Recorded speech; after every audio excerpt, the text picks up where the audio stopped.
Good afternoon, Miss Cisner. Today we will discuss our topic, inventory management.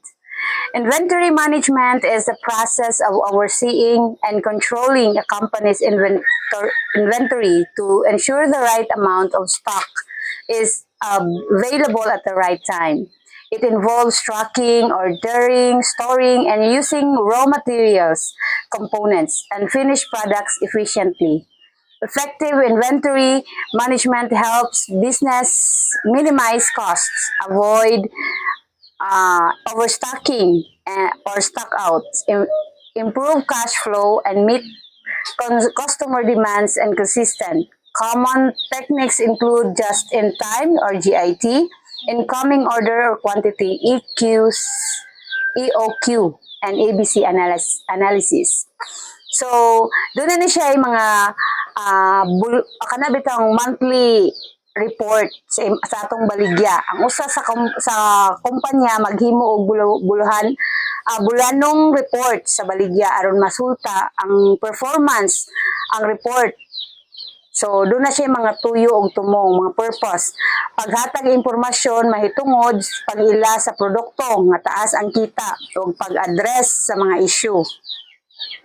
So, doon na siya ka ng mga datos or mga plano ba ng baligya based sa kategorya, sa produkto, performance, sa baligya o sa matag lugar.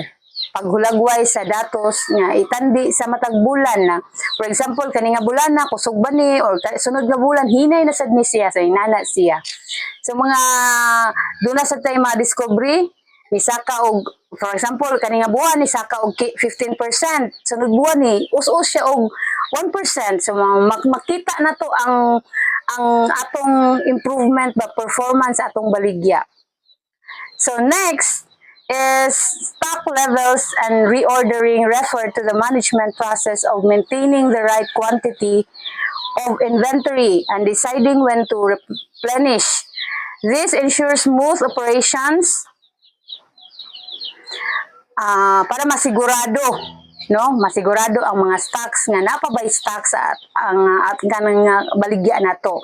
So mga stock nga i-order nato, reorder nga nagpasabot sa proseso sa pagdumala sa gidaghanon sa inventaryo. Kung ba ito mag-inventory ta, for example sa tindahan na wala na tayo ka ng kape, gamay na itong kape, so ato ilista kay mauna ni gamay na ni nga stock. So kung unsa tay gagmay na itong stock atong ilista para mauna sa datong i-purchase sunod para di ta mahutdan og stocks. So mauna siya.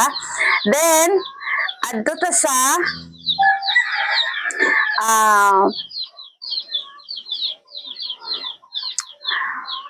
inventory categorization is the process of classifying inventory items into distinct groups based on their characteristics, importance, or value to a business.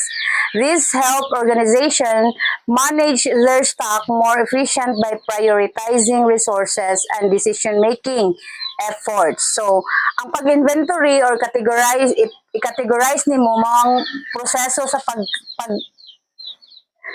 klasipikar. Unsa nang Bisaya sa grabe kay kalamog. Mga butang sa inventaryo based sa ilang kahinungdanon, bili o kinaiya. Kini makatabang sa mga negosyo nga mas epektibo nga ma-manage nato ang paghatag og prioridad sa mga resources o desisyon. So, mga pamaagi sa pag-inventaryo, inventory categorization, una ka ng ABC analysis. Pagbahin sa inventaryo ngadto sa tulo ka kategorya base sa bilis o konsumo. Anang kanang A stands for kanang A items, mga butang nga mahalon pero ginagmay ra. Mga kanabitong kanang kuandre grupo diri mga mahalon ni siya nga mga level nga mahalon kini siya barato-baratohon lang. So una imo siyang i-base sa imong kategorya ba sa imong kuan. So ang B items mga butang baron nga mga moderate and bili maragdali ra siya halinon mga nana. So ang C items kanang mga baratuhon katong gingon nga baratuhon apan daghan daghan nga mo kuan kay baratuhon man, daghan mo purchase kay mga baratuhon man. So inana natay mga kategorya based sa ato ang level sa ato ang produkto sa atong business. Then ang tuyog tumong para mag-focus sa pagdumala sa mga kritikal na nga A items samtang i-automate o i-simplify ang pagdumala sa C items. Significance of inventory in workshop management. First, kay operational efficiency. Ang under niya is continuity of work. It is normal that continuity of work kay ang dapat ang trabaho di siya maputol-putol para maka-output siya dayon ba. Then next niya is ang ubos pa niya nga topic is reduce downtime, kanang malikayan ang kanang pagsipyat-sipyat sa mga wrong produce of product. Next is cost management. Cost management talks about cost control. Dere kuan niya ang cost control, meaning ang pagkontrol sa magasto sa paghimo sa product. Next is bulk purchasing, meaning ani pagpangumpra og daghan para maka-save siya ba. Then next is customer satisfaction. Kaning customer satisfaction naa po diri ang timely delivery. Kung asa mahatod dayon nato ang product nga nahuman sa gitakna nga panahon. Then quality assurance, meaning kung unsay gipangita nga output sa customer, mahatag yun siya, dili siya masipyat based sa iyang gipangayo para ang customer maganahan gihapon. Inventory control models, EOQ, GIT, and ABC analysis. So inventory control models are essential tools used to manage inventory efficiency and effectively.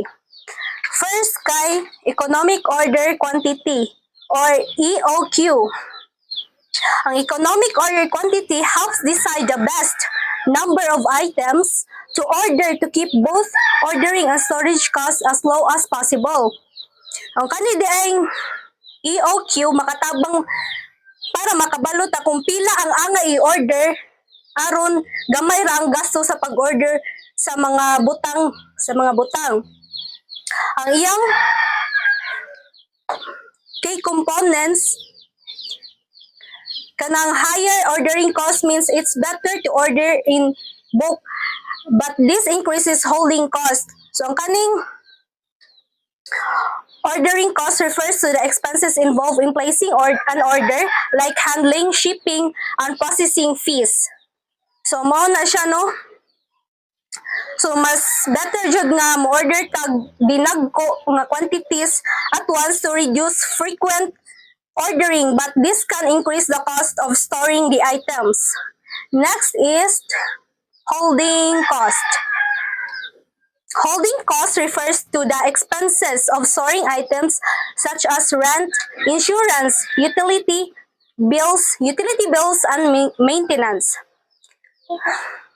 So if holding costs are high, it's better to order smaller quantities more often to avoid large storage expenses.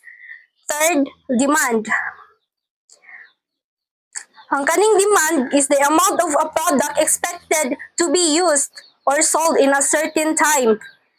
So ang iyang importance kay knowing the right demand helps calculate the best order size sa EOQ, preventing running out of stock or having too much. So kanang kung sakto ang estimate sa demand, makatabang kini sa pagpili sa sakto nga order size ba aron dili magkulang o magsubra ang mga stocks. Next kay just in time. Ang just in time o GIT means nga mag-order o magdawat og mga produkto only kung kinahanglan na sila aron malikayan ang daghan nga stock nga daghan nga stock. So kini nga makatabang sa pag-save sa storage cost o pag-minimize sa waste. Pero kinahanglan nga reliable ang imong mga suppliers para timely ang delivery ba. So, moto siya means ordering and receiving products only when they are needed, reducing the need to store large amounts of inventory. This method helps save storage cost and waste but requires reliable suppliers to deliver on time. Ang iyahang mga key principles kay zero inventory. First, zero inventory, it means having the least amount to stock available and depending on suppliers to deliver goods exactly when needed. Instead of keeping a lot of items in storage, this helps reduce storage costs and avoid waste. So, mo ni siya no, makatabang siya sa pag-reduce sa storage cost ug malikayan gani ang kanang mga waste nga mga produkto nga dili mabaligya bang magpabilin nga healthy ang cash flow kay mag-order ra kung unsay kinahanglan. However, kinahanglan nga reliable jud imong suppliers para ma-deliver ang produkto sa sakto nga oras. The aim is to keep as little inventory on hand as possible, relying on timely deliveries. Second, kay demand-driven. Orders are made only when there is actual customer demand. This avoids overproduction or overstocking. Means orders are placed only when there is actual customer demand, preventing overproduction or excess stocks. So mag-order lang kung naay tinuod nga demand gikan sa customer aron malikayan ang sobra nga production o stock. So ang importance niya no kay siguradoon lang jud nga magamit ang mga resources sa sakto based sa tinuod nga panginahanglan aron malikayan ang waste og unnecessary nga gasto. Third, kay supplier relationships. It means having good communication and coordination with suppliers to make sure that the materials are good, arrived on time.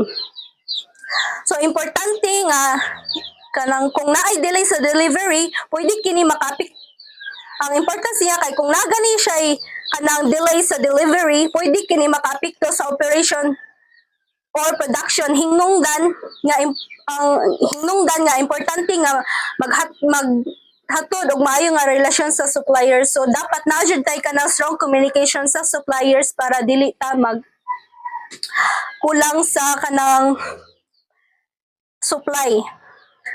Next is ABC analysis. ABC stands for activity-based classification. Para sa itong giingon ni Ate Bibilo ganiha, siya yung unang report ani. Iyang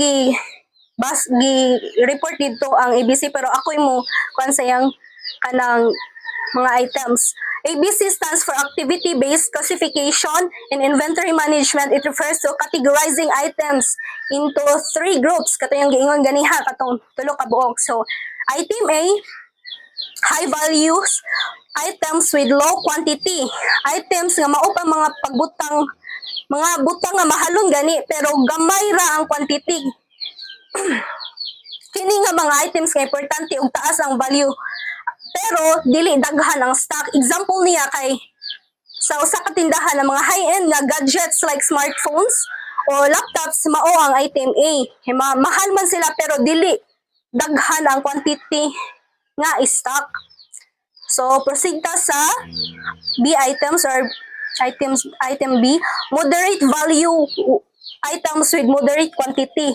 Meaning, ang mga butang nga moderate ang value o quantity, dili sila ingon ka mahal like sa item A, pero dili pod ingon ka barato like sa item C. Ang stock nila kay sakto ra dili taas so dili pod gamay. Example niya, mga household products like detergents or cooking oil. ang value nila kay sakto lang ug ang quantity nga stock kay moderate, dili sobra ug dili pud kulang.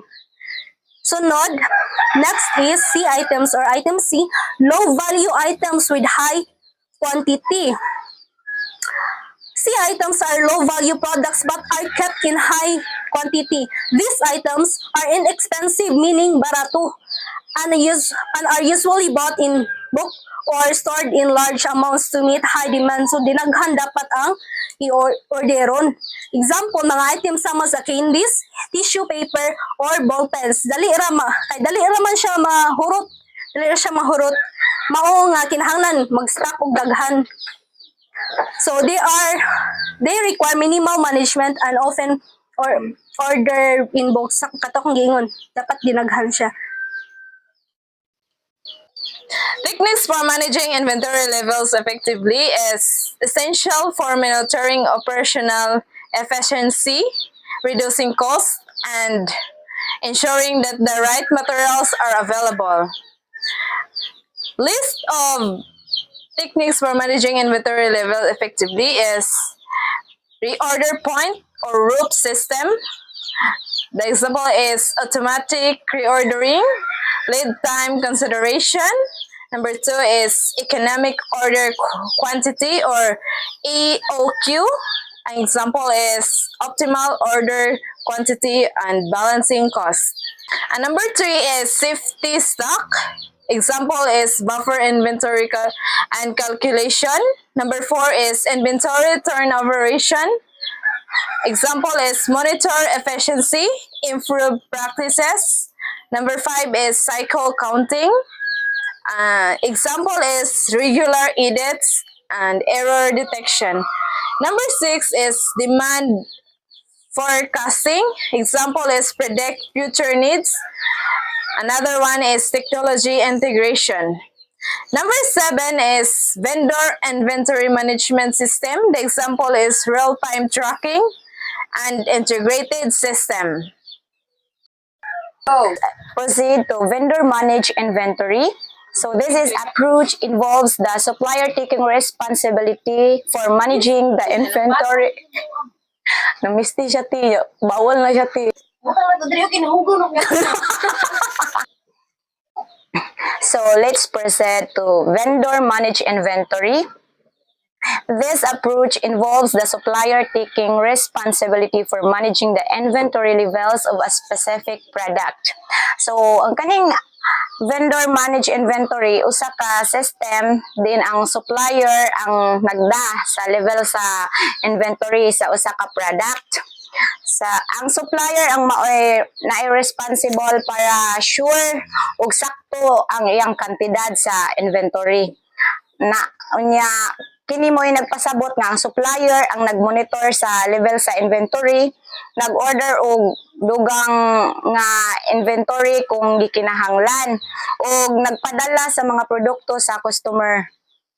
Mao ni siya ang iyang mga this can include supplier responsibility, collaboration, backtracking, traceability, and recall management. So, kaning supplier responsibility is accountable for ensuring that the right amount of inventory is available at the right time. Dapat available siya sa sakto pod na oras. Then, collaboration. The supplier and the buyer work together. So, from the words collab, no? Ang yang supplier o ang buyer, magkahiusa ba? Ang yang optimize inventory levels and ensure smooth supply chain operations. Then, next, backtracking. So, the backtracking is the ability to trace the origin and movement of products throughout the supply chain. Then, traceability. Ensuring that all products can be tracked and identified at every stage of the supply chain. The last one is recall management, a system for efficiently managing product recalls in case of safety issues. Then the next is lean inventory management. So lean inventory management, this approach focuses on minimizing waste and maximizing efficiency. So ang lean inventory management, usa ka filosofiya nga nagpunting sa pagpakunhod sa basura or pagpataas sa kahusayan. Kini naglakip sa pag-ila sa pagtangtang sa mga kalihukan nga walay bili sa price. Next is supply chain management. The process of managing the flow of goods and services from the point of origin to the point of consumption. Then, no? Kaning ang sample aning kuan vendor managed inventory. Kanang naa kay usa ka company nga nagbaligya og mga bike, then pwede silang mogamit og vendor managed inventory para sa ilang mga ligid. Diin ang supplier sa ligid ang mo-manage. Then sa mga level sa inventory og masiguro nga ang kumpanya adunay igo nga ligid. So in that way aron makafocus sa ubang mga aspects sa ilang business. So by employing these techniques, workshop can maintain optimal inventory levels, reduce costs, and improve overall operation efficiency. Effective inventory management is a dynamic process that requires continuous monitoring and adjustment to align with changing business needs and market conditions. So that's all, and thank you.